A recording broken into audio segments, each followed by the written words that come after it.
it works. And that's all that matters. Now, these right here are the perfect length and nice and thick. Luckily, we're in the rainy season when the trees grow at an average rate of 3% per day. And if I can just get a few more of these, I'll be done in the nick of time. Or in the Sam of time, if you will, no pun intended. One time while on a survival mission, I came across a logging camp in the middle of nowhere. As I was walking through at night while they were sleeping looking for useful supplies, I came across two construction workers making hanky-panky in the back of a bulldozer. By the way, does my ass look good from this angle? Thought so.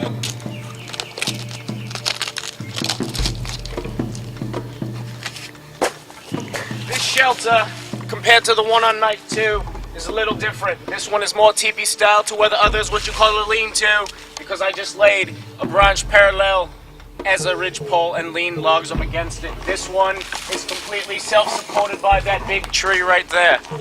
If you come inside, I've dug out the floor and even found a nice rock pillow to support my neck while I sleep. I've cleared off the ground enough to where it'll be dry, and I'm gonna go get some bedding to lay down so I'll have a natural mattress. The only thing I need to look out for is lice, because they'll be all over you like niggas at a free check line. Such an important part of being in the environment alone is to have morale. And with no morale means no self-motivation, which means a fast and imminent death. Things such as a shelter and a fire are big morale boosters because they give you something to know that you are safe for at least the time being. And right now, I can at least say that I have boosted morale just a little bit.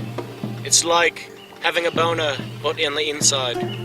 As you can see, now I've got this fort covered about 67% of the way with the natural shingles that I've been pulling off these jack pines.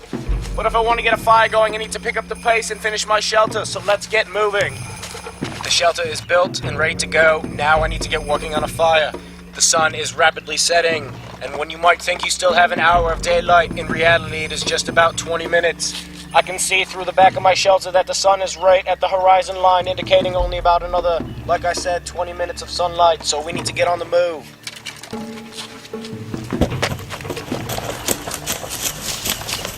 Now I've got the small debris, and if you remember earlier, I came across all this tinder and saved it in my bag. And it'll come in mighty handy right now. Okay, I've cleared out right here all the way down to the bare ground, because if you don't believe me, you will be burned alive. But fires in the forest can burn underground. Root systems have been known to burn for miles and then spark acres and acres of forest. You need to be absolutely careful, or you could be detrimental to the environment. But anyways, let's move along. Time to get the fire going. And what I'm gonna do here is just break up all this loose tinder and pile it and get the little itty bitties piled on top. The bigger challenge is lighting a spark. I've decided, due to the lack of time, instead of rubbing two sticks together, I'm gonna use here this Australian throwing knife that I found earlier, along with the shale. Both useful finds. Like I said before, I have now found the tinder, the knife, and the shale, and all three of those combined equals a fire. So let's get moving. What I'm gonna do is just rub the knife along the edge of the shale like so, very fast, repeatedly until it sparks, and then try to catch it with the tinder below. This method takes a lot less time, but it is definitely more strenuous. Getting a fire going in this dense jungle is almost, well, not even almost, it is absolutely mandatory. Could ward off predators such as large game and jaguars. And we seem to have a spark right there. Little one, if I can just nurture it. And we have fire. If I can. Here we go.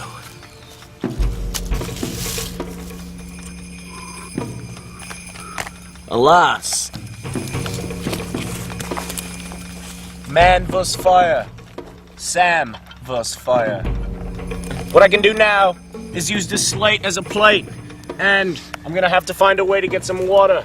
I'm gonna need to move downhill to a water source and fast because the sun is set. But luckily the fire is going and the shelter is built. I have won my survival for the night. I'm gonna move downhill to the lake.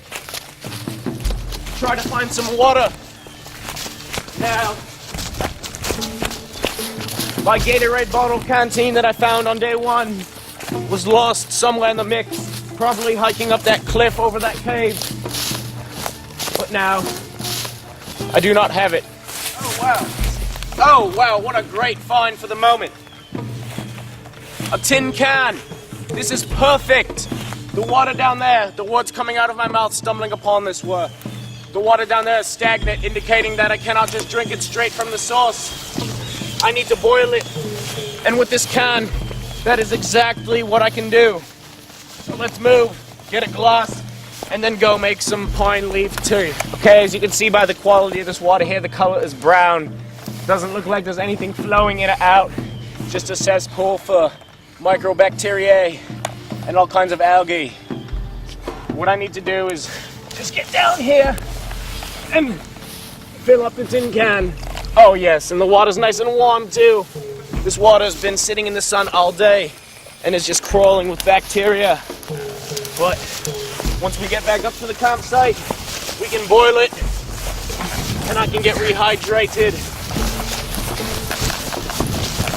One thing that I happened to notice when I stopped for my wee break was that my pee was the color of lemonade Kool-Aid with 3 pockets. It was dark yellow, darker than the darkest Chinese person I've ever seen, which means that I'm severely dehydrated.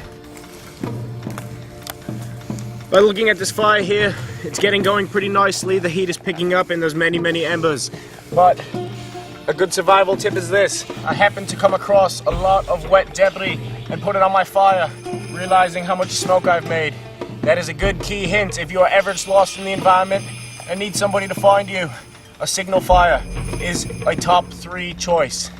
Get it going nice and big with as much dead, wet, organic matter as you can, including pine branches, and you'll create thick black smoke that'll go 2 feet into the air and be able to be seen by any helicopter or Aladdin flying on a magic carpet. This fire's going nice and good now. I have my slate plate. I'm going to set it here right on top of the fire like so, and it's not gonna burn through, but the surface will get mighty hot. Hot enough to where if it was a brand, I could tattoo USA on my ass permanently. And my can of water. And I am just anticipating this so much, because not only am I lacking of protein, but like I said, my pee was the color of yellow, and I'm very dehydrated. At this point, I would opt to drink my own urine, but there's no need with a lake 200 yards away, even if the water is dirtier than your grandma's diarrhea. Now, we wait. And it smells delicious. What I'm gonna do now is go find some pine needles. I guess I could just take some right off my shelter to mix in with this collegiate concoction. These pine needles, as demonstrated before, taste very piney and minty, and they are a natural delicacy in the woods. The average man needs about 35 gallons of water per hour to survive, because you sweat about 2 liters per minute. Not the best tasting water I've ever had, but definitely quenches my thirst. And that is what I call a morale booster. My nipples just got hard, and I have a boner on the inside. God, I love the wilderness. The sun is finally set behind the horizon, indicating darkness is only around the corner. I've traveled very far today. My limbs are all sore, but my shelter's complete. I'm fed. Still lacking protein, but should be able to make it through the night. Nice and cozy. Not quite like my flat back home, but it'll do for the night.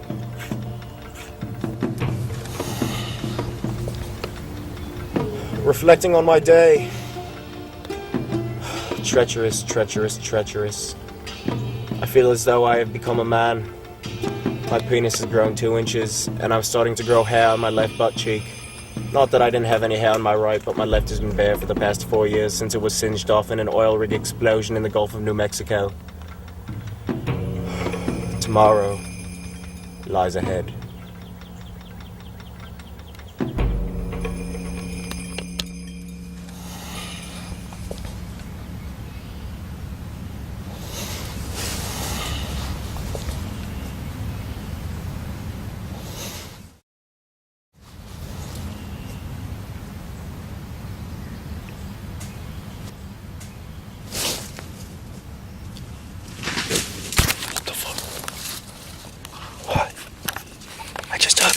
Something's in the woods. Something is in the woods. Something's in the woods. What the fuck? What? Oh my god. I think it's a jaguar. It's a jaguar. It's a wild jaguar. What I'm gonna do now is make a noise very loud to let it think that I have a 10-inch cock.